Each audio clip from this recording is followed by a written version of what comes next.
For 6 years, federal detective Vincent Marlowe hunted one man, Bumpy Johnson, the untouchable king of Harlem. He built a 400-page case, planted informants, and closed in with everything the federal government had. They found him 3 months later alone in a cold car. Hair turned white overnight, whispering to no one. What exactly did Bumpy Johnson do to him, without ever touching him, to understand how it all led here? We go back to where it truly began. On the morning of March 14th, 1961, a patrol officer named Dennis Coyle was making his routine sweep of the parking structure on West 26th Street in Manhattan when he noticed something wrong. A black Ford sedan had been sitting in the same spot since the previous evening. Engine cold. Windows fogged from the inside. Coyle approached the vehicle the way experienced officers approach anything that feels wrong slowly. One hand near his hip, eyes moving before his feet did. He tapped the glass with 2 knuckles. Nothing. He tapped again. Harder. The figure inside did not flinch, did not turn, did not react in any way that suggested the ordinary startled response of a man jolted from sleep. Coyle pulled the door open. Vincent Marlowe was sitting perfectly upright in the driver's seat, both hands resting flat on his thighs, eyes open and fixed on the middle distance with the focused vacancy of a man watching something that was not there. He was dressed in a suit that had clearly been slept in, though the word slept implied a rest that his face did not suggest he had received. What stopped Coyle cold, what made him take a full step backward before he could compose himself, was not Marlowe's stillness, and not the empty look in his eyes. It was his hair. Vincent Marlowe was 34 years old. Every colleague who knew him, every photograph in his personnel file, every memory, anyone in the Federal Bureau of Investigation's New York field office carried of the man showed the same thing: thick, dark hair. The kind of black that looks almost deliberately polished. The hair of a young man who had never once considered that age might change him. The hair of the man sitting in that Ford sedan on the morning of March 14, 1961 was white. Not gray, not silver. White. Completely and uniformly, from root to end, as though every pigment cell in his scalp had simultaneously and permanently surrendered sometime between the previous evening and this particular cold morning. Coyle stood in the opening of the car door for what felt like a long time before he found his voice, when he finally asked Marlowe if he was all right. Marlowe did not look at him. He did not change his expression, did not alter the direction of his gaze, did not give any indication that he had heard the question at all. His lips moved instead. Barely. The faintest tremor of muscle-producing sound so quiet that Coyle had to lean into the car to hear it. He knew, Marlowe was saying. He knew everything from the beginning. He repeated it 4 times before Coyle finally reached in and touched his shoulder. Even then, Marlowe did not truly return. He turned his head with the mechanical slowness of a man operating at significant delay from the outside world. And when his eyes finally found Coyle's face, what Coyle saw in them was not fear, exactly, and not madness, exactly, but something that lived in the territory between the two, the particular expression of a man who has just understood something so completely and so finely that the understanding itself has become a kind of damage. The medical examiner who examined Marlowe later that morning found no physical injuries, no signs of assault, no evidence of any substance beyond a trace of coffee in his system. His heart rate was elevated, but not alarmingly so. His blood pressure was high. He was physically unharmed in every measurable way, which made what had happened to him somehow more disturbing than any wound could have been. The file that federal investigators opened on the incident that afternoon was thin and unsatisfying, containing mostly questions without answers, and it would remain that way. but to understand what reduced Vincent Marlowe, the sharpest investigative mind in the New York field office, a man who had never lost a case, a man who had spent 6 years building what he believed was an impenetrable wall around one of the most dangerous criminal figures in American history, to that hollow, white-haired figure in a cold car on West 26th Street. You have to go back. You have to go back to 1955 to a conference room on the 4th floor of the Federal Building in Lower Manhattan, to the afternoon that Vincent Marlowe decided to hunt Ellsworth Bumpy Johnson. The room smelled of cigarette smoke and burned coffee, which was to say it smelled like every room in that building at every hour of every workday. And Marlowe had long since stopped noticing. What he noticed instead was the particular quality of silence that fell over the room when his supervisor, a thick-necked career bureaucrat named Gerald Harmon, slid a manila folder across the conference table toward him and said nothing. In federal law enforcement, the thickness of a folder communicates its own information. A thin folder means a simple case. A thick folder means complications. The folder Harmon slid toward Marlowe was so thick that the brass clasp, straining to hold it shut, had been supplemented with a rubber band, and the rubber band was doing most of the work. "Ellsworth Johnson," Harmon said, when Marlowe opened the cover. "Goes by Bumpy.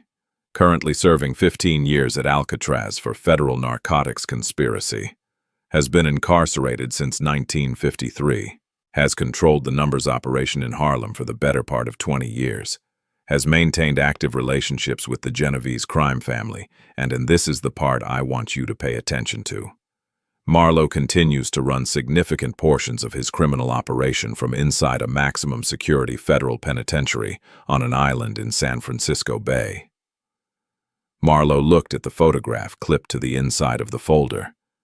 A man in his late 40s, face composed and unhurried, eyes that gave nothing away.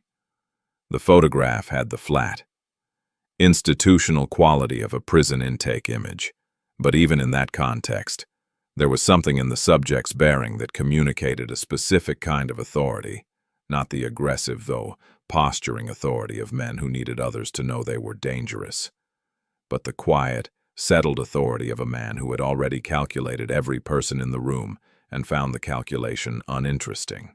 "He's been locked up for 2 years, Marlowe said. "How is he still running anything?"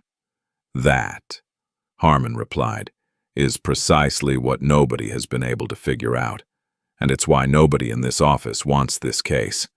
He paused, and the pause had the weight of a warning being carefully assembled. The last 2 agents who took serious runs at building a post-release case against Johnson. Serious runs. Marlowe. Not half measures, one of them transferred to field work in rural Montana and has requested no further contact with the New York office, and the other one retired early, at 39, and last I heard, was selling insurance in New Jersey and doing quite well. Neither of them has ever publicly explained why they stepped away. Marlowe looked up from the folder. "Are you telling me not to take this?" "I'm telling you," Harmon said carefully, "that Johnson is currently incarcerated and therefore not an active priority. I'm telling you the file exists and has been sitting untouched for 8 months, and I'm telling you that whatever you decide, you should decide it with full awareness that some men are difficult to approach, not because they are violent, but because they are intelligent.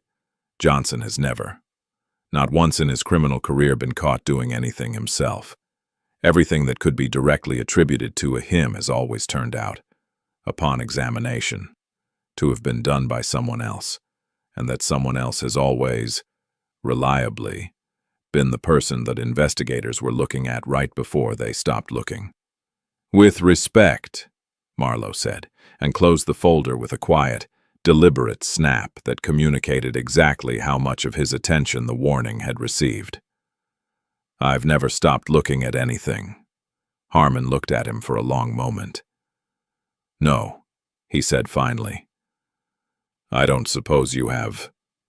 He stood, collected his coffee cup, and moved toward the door. He paused once, hand on the frame, and said without turning around, "Bumpy Johnson is sitting in a prison cell right now. Marlowe. He can't touch you, can't watch you, can't know you exist. By the time he gets out, you'll have a case built so tight there's nowhere for him to go, except back inside. That's the theory." Another pause. Longer this time. "Just make sure you understand the difference between a theory and a guarantee before you spend 6 years of your life on one." Then he was gone, and Marlowe was alone with the thick folder and the photograph of the man with the quiet eyes.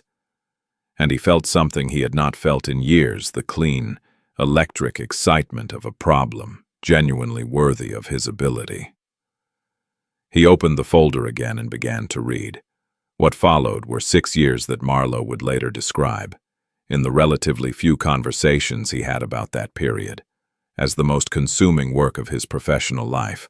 He built his case against Bumpy Johnson the way a watchmaker builds a complicated mechanism, piece by piece, with exacting patience, with the understanding that each component had to fit perfectly before the next one could be added.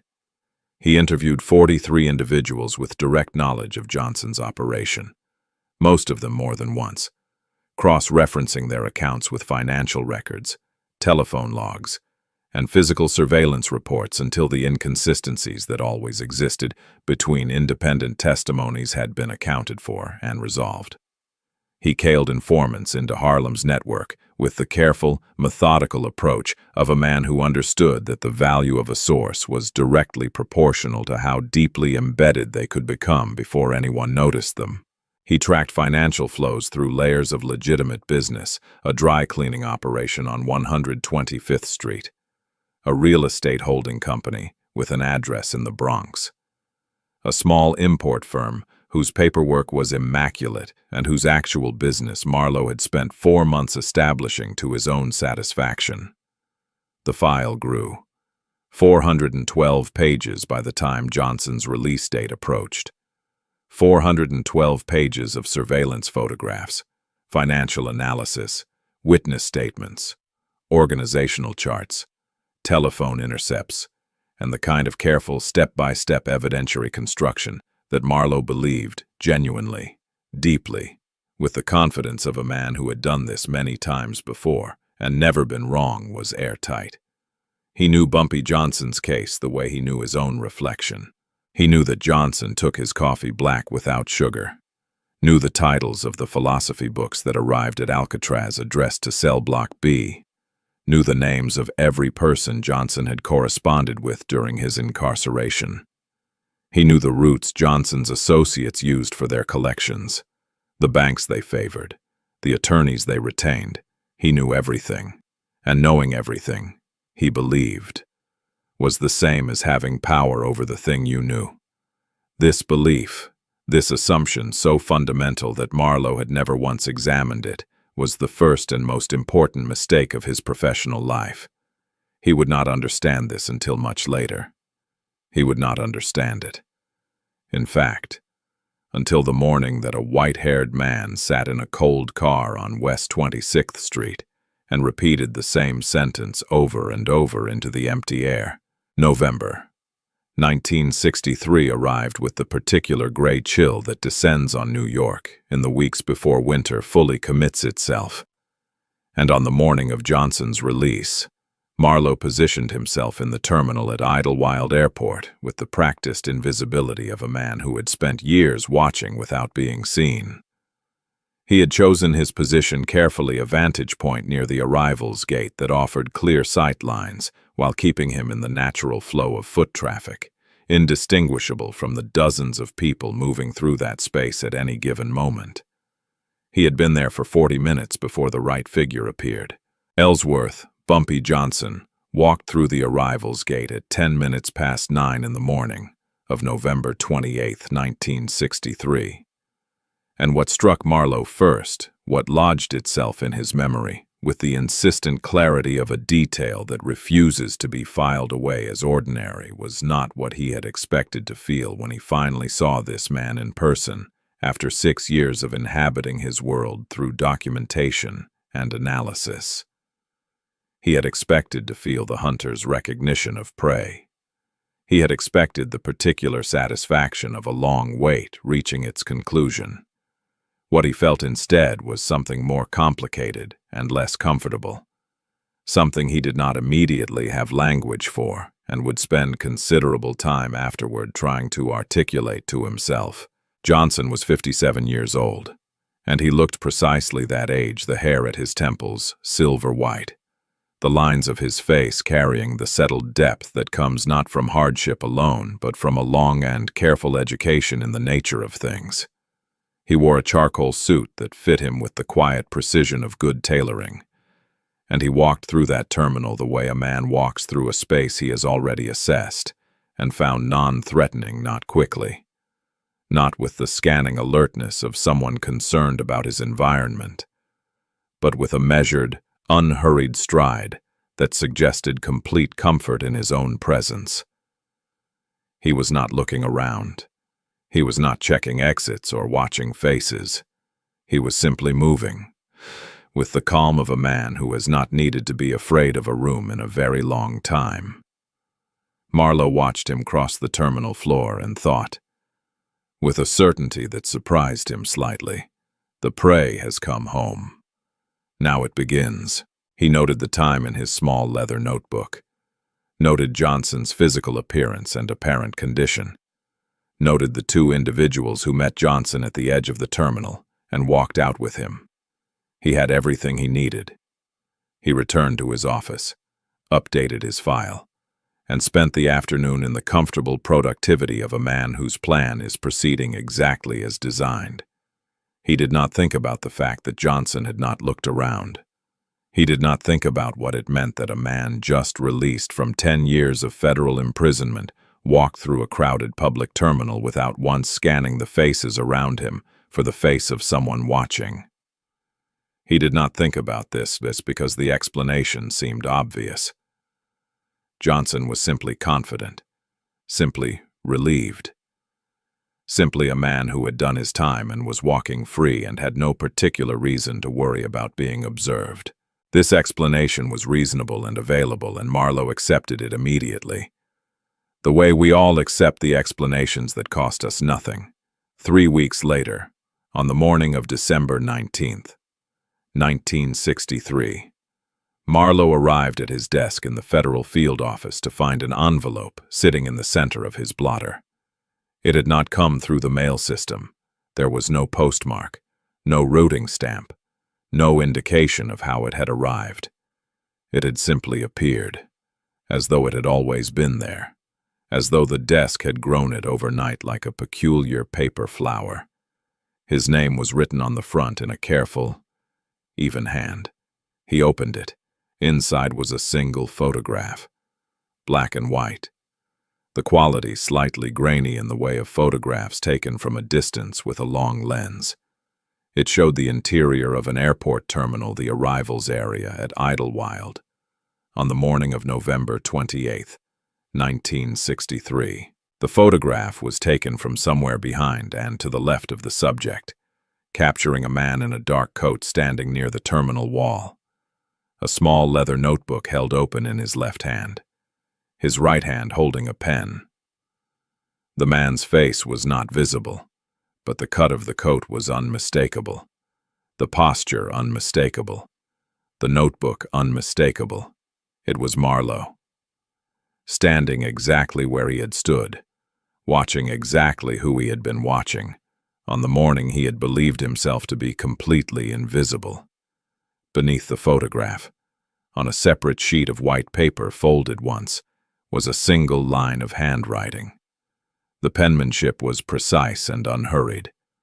The letters formed with the careful attention of a man who had spent a long time in confined spaces reading and writing and thinking. And it said, "Welcome back, Detective Marlowe. I have been expecting you for quite some time." Below the line, in the same hand, 2 words, Bumpy Johnson. Marlowe sat at his desk for a long time without moving. The office moved around him. Phones rang. Colleagues passed. The ordinary machinery of the working day continued its indifferent operation. He sat and looked at the photograph and the note and felt the first cold displacement of a certainty beginning to give way. The way solid ground feels when water is moving beneath it. He had spent 6 years building a case against this man. 6 years of surveillance and analysis and source cultivation. 6 years of believing that the accumulation of knowledge constituted the accumulation of control. And this man who had been sitting in a federal prison cell on an island in San Francisco Bay for the majority of those 6 years had been watching him back.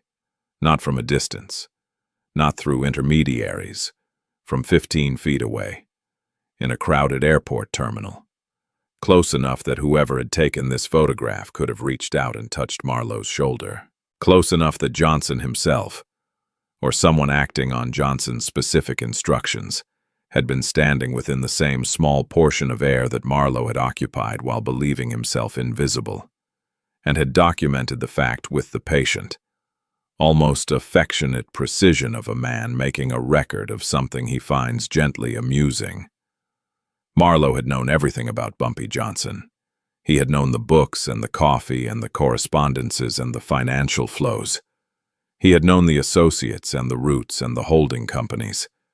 He had spent 6 years filling 412 pages with the texture of another man's existence. And he had called that knowledge power. And he had believed that belief completely. What the photograph told him, what the neat, unhurried handwriting confirmed, was that while he had been building a file 412 pages thick, Bumpy Johnson had been building something too. Something Marlowe could not yet see the edges of. Something that had apparently been in operation long enough and with sufficient reach that on the first day of Johnson's freedom, when Marlowe had believed himself to be the invisible observer, a camera had already been pointed at him. He had not been watching Bumpy Johnson walk through that terminal. He understood this now, with the clammy, disorienting clarity of a man who has just realized the ground he is standing on is not the ground he thought it was. He had been walking into a frame, and Bumpy Johnson, 63 miles above the Pacific Ocean, in a federal prison cell at Alcatraz, or later in the careful weeks of preparation before his release, had already known where the frame would be. Marlowe was not hunting Bumpy Johnson. He was beginning to understand, in the wordless, physical way that the body understands things before the mind can name them, that the question worth asking was not whether he could catch this man. The question, the only question that now mattered, the one that would keep him awake through the long months ahead, was simpler and far more unsettling. At what precise moment had Bumpy Johnson begun hunting him back? The photograph sat on the corner of Marlowe's desk for 3 days before he moved it. And during those 3 days he returned to it repeatedly, in the way a man returns to a wound he cannot stop touching. Not because it brings relief, but because the pain of it confirms that something real has happened. Then, on the 4th morning, he turned it face down, opened a fresh legal pad, and began to think with the cold, systematic clarity that had made him the best investigative mind in the field office. The shock had done its work. Now it was time to respond. What Marlowe understood, sitting at his desk in the gray December light, was that he had been operating on a fundamental assumption that the photograph had just destroyed, which was that surveillance was a one-directional activity, that the observer and the observed occupied fixed positions that did not shift. He understood now that this assumption had been wrong, and that it had been wrong from the beginning, and that Johnson had known it was wrong while Marlowe had not. This meant that the 6-year case Marlowe had built, the 412 pages in the thick folder, was compromised to a degree he could not yet measure. He did not know how deeply Johnson's awareness of the investigation extended. He did not know what Johnson knew and what he merely suspected. What he knew was that he needed new sources, sources that Johnson had not had time to identify, and he needed them operating in Harlem before Johnson had established the full architecture of whatever it was he was building in the months since his release. Within 3 weeks of receiving the photograph, Marlowe had placed 3 informants into Harlem's network, with a level of operational care that exceeded anything he had previously attempted. Tommy Reeves was a 26-year-old from the Bronx with a gambling debt that the federal government had quietly agreed to make manageable in exchange for his cooperation, a young man who moved easily in the social spaces around Harlem's numbers operation, and who had 2 genuine friendships with people in Johnson's orbit. Carl Dunbar was older, 31.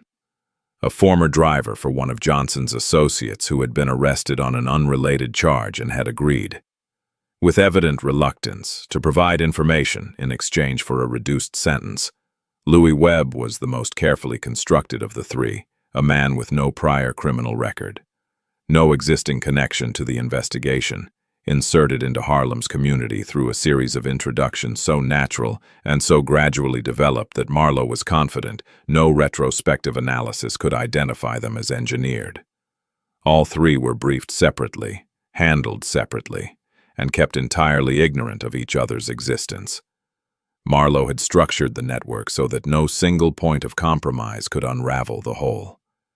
He had been, he believed, meticulous. Surveillance on Johnson ran 24 hours a day through rotating teams that Marlowe personally supervised, changing personnel on a schedule designed to prevent any single watcher from becoming a recognizable fixture in Johnson's environment.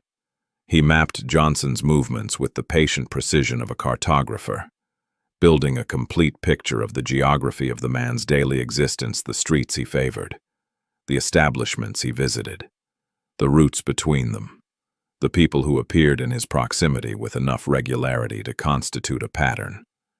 What that map showed, accumulated over weeks and then months of meticulous observation, was something that Marlowe found increasingly difficult to interpret without unsettling conclusions. Bumpy Johnson's daily life, as recorded by federal surveillance teams operating at the highest level of the field office's capability, was almost aggressively ordinary. Every morning, without exception, Johnson arrived at a small coffee shop on 116th Street between a barber shop and a tailor, sat at the same corner table, and drank 2 cups of black coffee over the course of approximately an hour while reading a newspaper or, occasionally, a book. The books, which surveillance photographs allowed Marlowe to identify, were philosophy, Marcus Aurelius, Montaigne, a worn copy of Spinoza's Ethics that appeared repeatedly over several weeks. In the afternoons, Johnson played chess with an elderly man named Franklin Greer at a community center on Lenox Avenue. Games that reportedly lasted 2 hours and that Johnson won with consistent but unhurried regularity. In the evenings, he read, received occasional visitors at his apartment, and retired at a reasonable hour. There were no large transactions that surveillance could document, no meetings in locations that suggested criminal purpose, no exchanges that looked like anything other than the ordinary social interactions of a man living quietly in his own neighborhood. The operation Marlowe had expected to materialize the reassertion of Johnson's control over Harlem's criminal infrastructure, the resumption of the networks that had kept running in his absence. The power consolidation that any returning boss would need to undertake simply did not appear. Not in the surveillance photographs, not in the informant reports, not anywhere in the accumulating record of a man who appeared to be doing nothing more remarkable than drinking coffee and playing chess and reading Spinoza. Marlowe's colleagues, who had never shared his conviction about the case, began to say things in the corridors and around the coffee machine that he was required to ignore in the interests of his own focus. Gerald Harmon had retired by then, replaced by a supervisor named Caulfield, who had the efficient lack of sentiment of a man primarily interested in case clearance rates. And Caulfield had twice in the past month asked Marlowe in the measured language of institutional patience whether continued heavy resource allocation on Johnson was the most productive use of the field office's capacity. 2 agents who had been assigned to rotating surveillance had separately and informally told mutual colleagues that the Bumpy Johnson operation felt like watching a retired schoolteacher go about his day. One of them had used the phrase "harmless old man" in a conversation that Marlowe had not been meant to hear. But had. Marlowe heard all of this and filed it away and continued his surveillance and continued his case, and told himself that the absence of visible activity was itself a form of activity, that Johnson was simply being careful, was simply taking his time, was simply waiting for the right moment to move. He told himself that the patience he had admired in Johnson's history was now being employed against him, and that the correct response to patience was more patience. He told himself these things with the conviction of a man who needs his convictions to hold, because the alternative, that he might be wrong, was not something he could afford to consider. It was in the second week of April 1964 that Tommy Reeves called the contact number, with the particular urgency in his voice that Marlowe had trained him to reserve for significant developments. And what Reeves reported when they met in the back booth of a diner in Queens that same evening was the kind of intelligence that makes an investigator's hands go still with the weight of what they are holding. Johnson was planning a major operation, Reeves said, a consolidation of financial control involving several Harlem businesses that would give Johnson effective ownership of a significant portion of the neighborhood's legitimate economy as cover for a reorganized criminal network. The meeting where the final arrangements would be made was scheduled for the night of April 19th at a warehouse on the west side of Manhattan near the Hudson River, an address Reeves provided with the specific, confident detail of a man who had been present when the location was discussed. Marlowe sat with this information for less than 48 hours before he made the decision that his entire career had been building toward.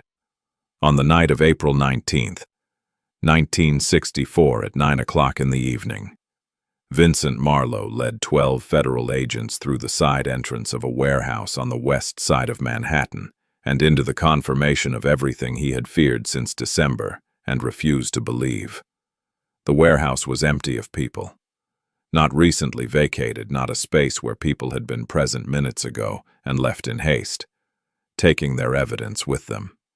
It was empty in the way of a space that had been arranged specifically and deliberately to be found in exactly this condition, by exactly these people at exactly this time.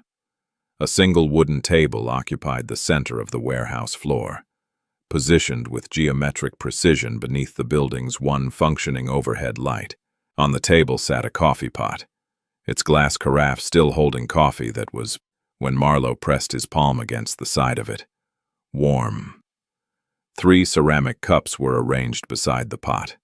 3 chairs sat around the table, one on each of 3 sides, the 4th side open, facing the entrance through which Marlowe and his 12 agents had just walked.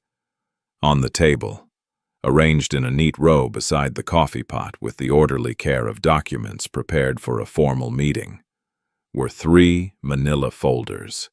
Each folder had a photograph, paper clipped to its cover.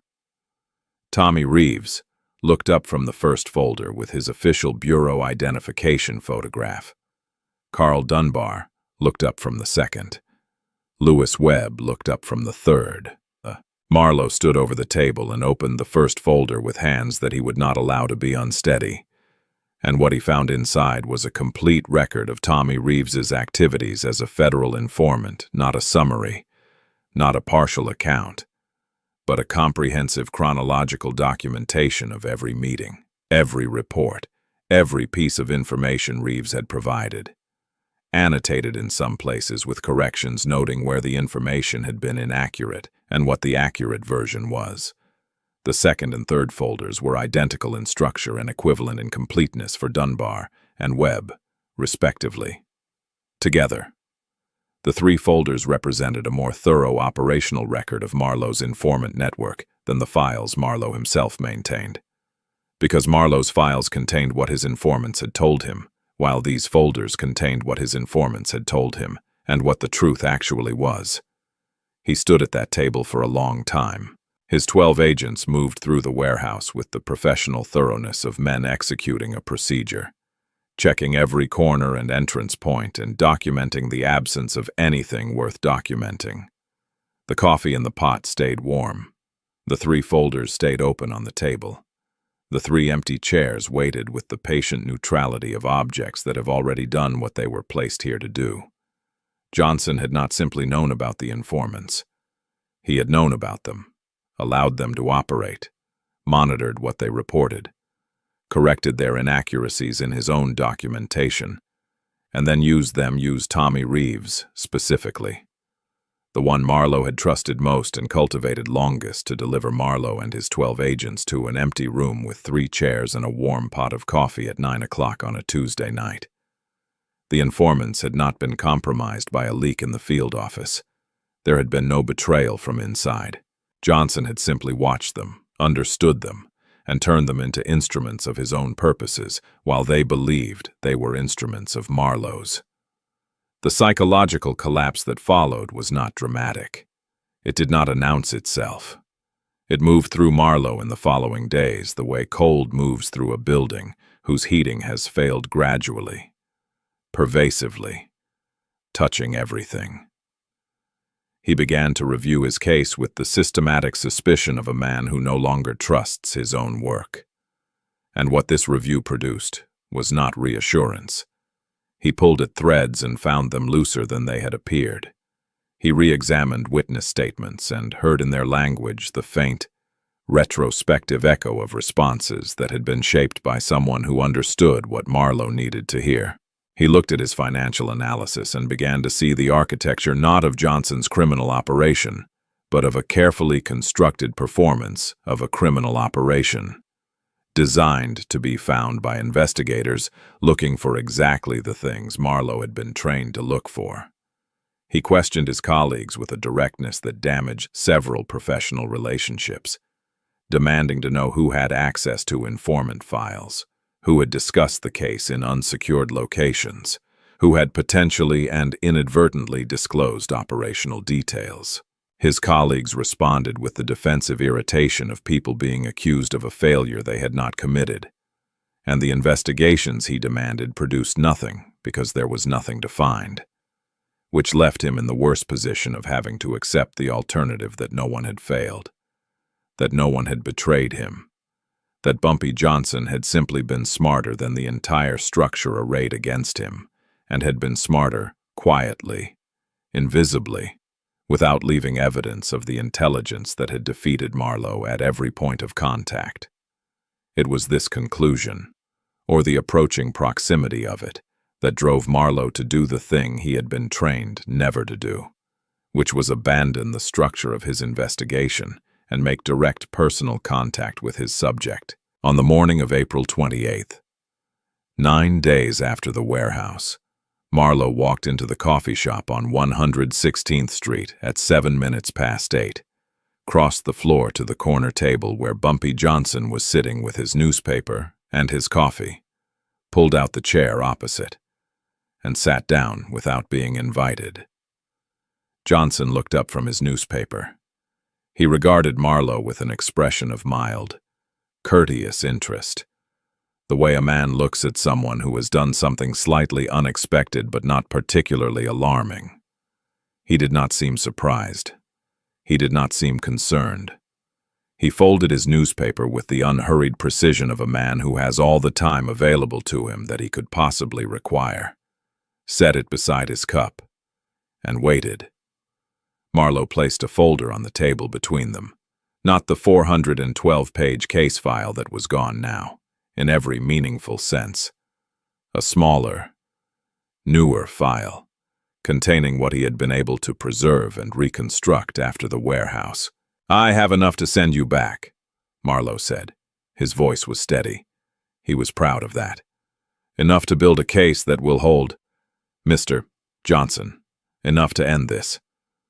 Johnson looked at the folder without touching it. Then he looked at Marlowe, and what Marlowe saw in his eyes was not contempt and not hostility and not the guarded watchfulness of a man who has been cornered. It was something closer to the expression of a chess player watching an opponent make a move that the player had anticipated several turns ago and has already accounted for in his response. Johnson picked up his coffee cup, took a slow, considered sip, and set it down with the quiet of a man for whom there is no urgency in the world. "You have enough," Johnson said, in a voice that carried the even, unhurried quality of someone speaking a simple truth to someone who has not yet understood it. "To believe you have enough." He paused, not for effect, but in the way of a man choosing his words with the genuine care of someone who means what he says precisely. Those are two entirely different things. Detective, I'd have thought 6 years of your time would have taught you to tell them apart. Marlowe left the coffee shop without responding, because there was nothing to say that would not confirm, in one way or another, that Johnson was right. He returned to the field office and sat at his desk and began, for the first time, to seriously consider the possibility that this case was no longer recoverable.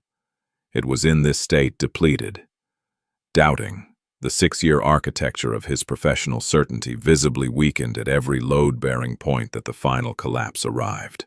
It arrived not in a single moment, but across 48 hours that began on the morning of May 5, 1964, and that Marlowe would later be unable to fully reconstruct because the pieces came so fast and from so many directions simultaneously that keeping track of the sequence became impossible.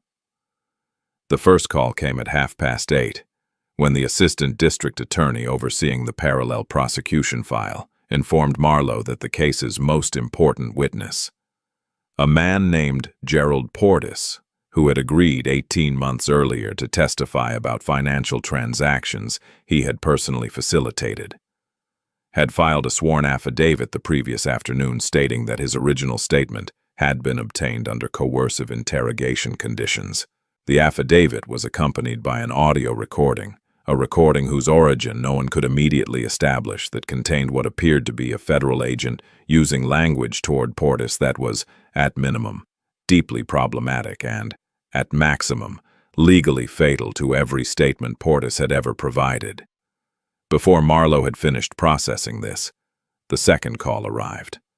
The financial records at the center of his evidentiary case had been flagged by the office's own legal review team as having been obtained through a procedural process that contained a defect significant enough to render them inadmissible. The defect was technical, the kind of detail that existed in the fine structure of evidentiary law. But it was real, and it was documented, and it had been identified through a formal complaint submitted to the legal review office by an attorney whose identity the review team was not immediately able to confirm. And then, on the morning of May 6th, a journalist at the New York Tribune received an anonymous package containing the full names, addresses, operational histories, and bureau identification numbers of Tommy Reeves, Carl Dunbar, and Lewis Webb. The package contained no letter, no explanation, no indication of its origin. It contained only the documentation, presented with the clean, organized clarity of a file prepared by someone who understood precisely what the information meant and precisely what publishing it would accomplish. The Tribune ran the story. By the evening of May 6th, Vincent Marlowe had been suspended from active duty pending an internal investigation into the conduct of his case. The investigation would find, over the following weeks, that the audio recording of the Portis interrogation was genuine, that the procedural defect in the financial records was genuine, and that the exposure of the informants, while clearly orchestrated, could not be traced to any identifiable source. No one at the field office had leaked. No one in the prosecution structure had sabotaged the case. The recording, the defect, the anonymous package each arrived from a direction that yielded, upon examination, nothing but dead ends and open questions. Marlowe sat in his apartment the night of his suspension and understood, with the total and irreversible clarity that comes only when there is nothing left to defend against it, what had happened to him. His case had not been destroyed by violence or by threat. It had been dismantled with the same patient, architectural precision that he had spent 6 years applying to its construction, piece by piece, each piece removed at exactly the right moment in exactly the right sequence. The entire structure brought down by a man who had apparently spent at least as much time understanding Marlowe's case as Marlowe had spent building it, and who had done so without leaving a single fingerprint on a single page of a single document that Marlowe could now hold up and say this. This is where Bumpy Johnson touched my work. He could not prove Johnson had done any of it. That was the thing that would keep him awake in the weeks and months ahead. The thing that would sit behind his eyes in the parking structure on West 26th Street when the patrol officer found him. Everything had happened. Everything had been destroyed. And there was not one piece of evidence, not one traceable action, not one witness who could place Bumpy Johnson at the center of any of it. It had all simply occurred. The way weather occurs, consequential, undeniable, and impossible to hold responsible. Marlowe had lost everything in 48 hours, not to a man who was stronger than him, or faster, or more ruthless, or more willing to use force. He had lost everything to a man who had simply understood, from the very beginning, and with a completeness that Marlowe was only now fully appreciating, that the most durable kind of power is the kind that leaves no evidence of itself, the kind that moves through the world like a current beneath still water, shaping everything above the surface without ever breaking it. The question that would haunt every hour of what remained of Vincent Marlowe's career was not how Bumpy Johnson had done it. The question was simpler and more devastating than that. The question was whether any of it, the 6 years, the 412 pages, the 3 informants, the 12 agents in an empty warehouse, the folder on the coffee shop table, whether any of it had ever been a genuine investigation, or whether it had always, from the very first moment that Marlowe had picked up that thick folder in the smoke-smelling conference room in 1955 and snapped it shut with quiet, confident finality, been exactly what Bumpy Johnson needed it to be. The internal investigation into Vincent Marlowe's conduct lasted 11 weeks and concluded, in the careful language of institutional self-examination, that no deliberate misconduct had been identified, but that significant procedural failures had compromised the integrity of a multi-year federal investigation at considerable cost to the office's resources and credibility. The report recommended remedial review of informant handling protocols and evidence collection procedures. It did not recommend criminal referral. It did not recommend termination. It produced, in the end, the particular kind of verdict that bureaucracies produce when they need to acknowledge that something went seriously wrong without assigning the wrongness to any person in particular, a verdict of systemic failure, which is the institutional equivalent of saying that the building burned down, but the fire started itself. Marlowe returned to the field office after his suspension was lifted and sat at his desk and did his work. And his colleagues treated him with the careful, slightly avoidant courtesy that people extend to someone who has experienced a visible and public diminishment. Nobody mentioned Johnson. Nobody mentioned the warehouse or the folders or the 48 hours in May that had taken 6 years of work apart. The case file on Ellsworth Johnson was reassigned, nominally, to a junior agent who reviewed it briefly, found it too compromised to rebuild, and quietly moved it to inactive status. The 412 pages sat in a filing cabinet in the basement archive and gathered the particular kind of dust that settles on work that no one intends to return to. For 3 weeks in June of 1964, Marlowe came to the office every morning, signed in, sat at his desk, and performed the visible motions of a working federal agent. He attended briefings and contributed nothing to them. He reviewed files that did not require reviewing. He drank the office coffee, which had always been bad, and did not appear to notice that it was bad, which was itself a form of evidence about where his attention actually resided. His colleagues, watching him with the peripheral awareness of people who have learned not to look directly at something uncomfortable, noted privately that he seemed to be moving through the office the way a man moves through a place he is no longer certain is real, carefully, quietly, with the considered attention of someone testing each step before committing his full weight to it. On the morning of June 17th, 1964. Vincent Marlowe arrived at the field office at his usual time, signed in at the front desk, and walked to his office. A colleague who occupied the adjacent office later told investigators that Marlowe sat down at his desk, folded his hands on the surface in front of him, and looked at the wall. Not at anything on the wall held a calendar, a map of the 5 boroughs with various pins and markings, a photograph of Marlowe receiving a commendation 3 years earlier from a director who had since himself retired. He looked at the wall the way a man looks at something he is no longer seeing. The gaze turned inward rather than outward, focused on whatever interior landscape had become more present to him than the room he was physically occupying. The colleague, not wishing to intrude on what appeared to be private thought, said nothing. An hour passed, then another. At some point shortly after 10 o'clock in the morning, Marlowe stood up from his desk, straightened his jacket with the habitual gesture of a man who has always been careful about his appearance, and walked out of the office. He did not say goodbye to anyone. He did not collect the personal items from his desk, the photograph, the coffee mug with a chip in the handle that had been there for 2 years, the small leather notebook he had carried every day of his professional life. He walked out of the building and into the ordinary New York morning and did not come back. His resignation arrived by post 4 days later. A single typed page, formally worded, citing personal reasons, containing nothing that explained anything. The field office processed it with the efficient impersonality of an institution that has seen many departures and treats each one as primarily an administrative event. His case files were redistributed. His desk was cleaned out and reassigned.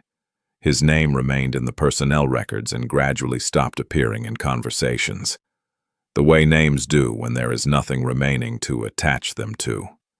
What became of Vincent Marlowe after that morning in June is a question that yields, depending on who is asked and when, a variety of answers, none of which can be fully verified. There are accounts of a man matching his description living quietly in a small town in upstate New York, working in a hardware store, speaking to no one about his previous life. There is a record of someone with his name and approximate age enrolling in a philosophy course at a community college in New Jersey in the fall of 1965, attending for 1 semester, and then not returning. There are people who claim to have encountered him in various unremarkable places in the years that followed, and who report, consistently, the same detail: that he seemed well enough, seemed calm, seemed to have arrived at some private accommodation with whatever had happened to him, but that there was something behind his eyes, something settled and permanent, that had not been there before, something that looked like understanding, the particular kind of understanding that is indistinguishable from the outside, from a wound that is healed in an unusual shape. Nobody in Harlem asked what had happened to the federal agent who had spent 6 years trying to bring Bumpy Johnson down. Harlem had seen many such men come and go across the decades, men with badges and files, and the absolute conviction of people who believe that sufficient institutional authority, applied with sufficient determination, can reach into any corner of any world and extract what it is looking for. Harlem had watched those men work, and had watched them leave, and had learned what people learn who have watched this pattern repeat often enough, which is that the lesson's never really about the individual man. The lesson is about the nature of the kind of intelligence that cannot be measured in files, or captured in surveillance photographs, or recruited as an informant, because it exists not in any specific action or transaction, but in a quality of understanding of people, of systems, of the way that the mechanisms others build to trap you can be studied and learned, and ultimately returned to sender. Ellsworth Bumpy Johnson lived in Harlem for 4 more years after Vincent Marlowe walked out of the federal field office and did not return. He drank his coffee every morning at the corner table. He played chess with Franklin Greer on Tuesday and Thursday afternoons. He read his philosophy, the Marcus Aurelius, the Montaigne, the Spinoza that surveillance photographs had documented so carefully for so long. He died on the evening of July 7th, 1968 of a heart attack. At 62 years old, in a restaurant in Harlem, in the company of people who knew him. He was never charged with any crime after his release from Alcatraz in 1963. The federal government, in the years between his release and his death, opened no successful case against him. The file that had once been 412 pages sat in a basement archive and continued to gather dust, and no one went back to it, and no one was ever able to demonstrate, through any legal or evidentiary process, that Bumpy Johnson had done anything in those final 5 years of his life, except drink coffee and play chess and read books about how to think clearly in a complicated world. In Harlem, the story of what happened to the federal agent who had spent 6 years trying to bring Johnson down became one of those stories that circulates in the particular way of stories about which the full truth cannot be safely spoken aloud, passed in pieces. In implication, in the kind of language that communicates everything to someone who already understands and nothing to someone who does not. The story was not about violence. It was not about threat or force or any of the instruments that people typically associate with the power Bumpy Johnson was understood to possess. It was about something quieter and, in its own way, more absolute. It was about what happens when a man spends years learning everything about another man and fails to understand that the other man has been learning everything about him. The question of what Marlowe saw, what understanding arrived in the parking structure on West 26th Street with sufficient force to turn a 34-year-old man's hair white overnight, is one that no one who knew him ever asked directly, and that he himself, in whatever conversations he had and whatever life he built after June of 1964, apparently never answered. Perhaps the answer was simply the full weight of what the photograph and the warehouse and the coffee shop and the 48 hours in May had been accumulating toward, arriving all at once in the particular vulnerable hours of a sleepless night, the understanding that he had never been the hunter, that the clean, electric excitement he had felt in that conference room in 1955 when he picked up the folder and felt the righteous momentum of a superior mind taking on a worthy problem, that feeling had been accurate. But the roles had been reversed from the very beginning in ways he could not have seen and would spend years learning to accept. There is a version of this story that ends with a moral, a lesson extracted and presented with the clean finality of a conclusion that resolves everything that preceded it.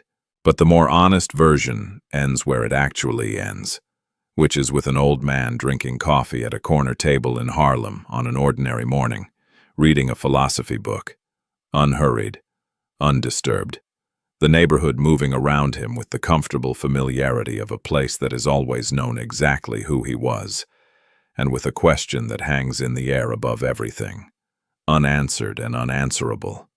What does it take to become the kind of person who cannot be hunted? Not the kind of person who is strong enough to defeat the people who come for them. The kind of person who understands those people so completely, their methods, their assumptions, their certainties, the particular blindnesses that their competence creates in them, that the hunt itself becomes, in their hands, a different kind of instrument entirely.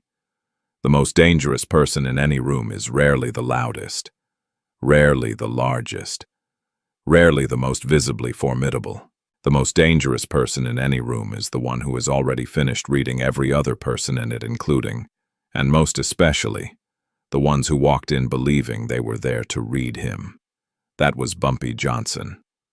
That was what 6 years of federal investigation, 412 pages of meticulous documentation, 3 informants, 12 agents, and 1 very good detective ultimately produced not a conviction, not a case, not a single provable thing, but the most complete possible demonstration of a principle that Harlem had always understood, and that Vincent Marlowe learned too late and too finely to make any use of. Power that leaves no fingerprints is the only power that truly lasts, and the man who knows you better than you know yourself has already won every contest between you, including the ones that have not yet begun.